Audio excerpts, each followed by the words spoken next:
useState, declaration constant, name set name equal useState.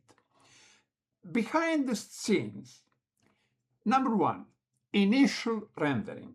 Second, React creates the first virtual DOM with the initial value name equal empty.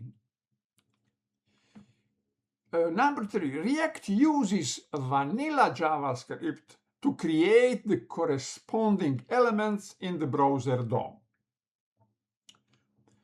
User interface is like this. Input box name is empty. Number five, the user types A, here it is, in input. React calls setName function with new value. Instead of empty, now is A. 7. React renders a new virtual DOM and compares it with the previous virtual DOM. The difference is previous virtual DOM, name, empty.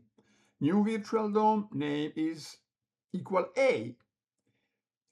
8. React uses a vanilla JavaScript to update the browser DOM. User interface now is like this. We see A, new value A, in input element, and preview paragraph we see also A.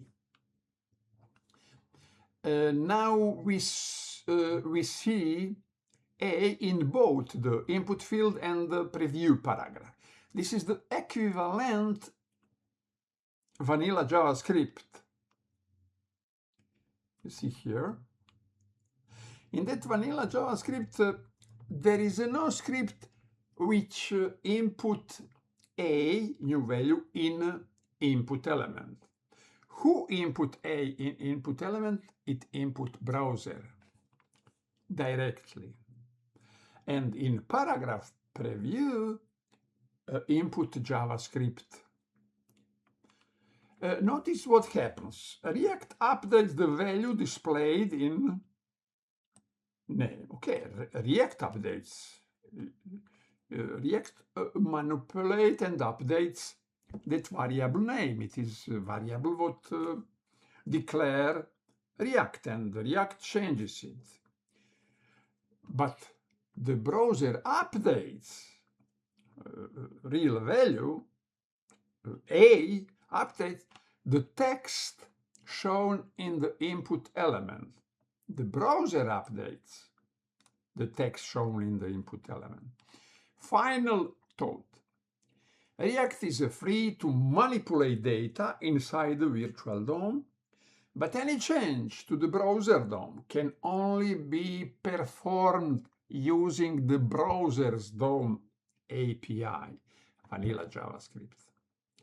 After the re-render, the previous virtual DOM is discarded. The newly created virtual DOM becomes the current one and waits for the next render so React can compare the two versions.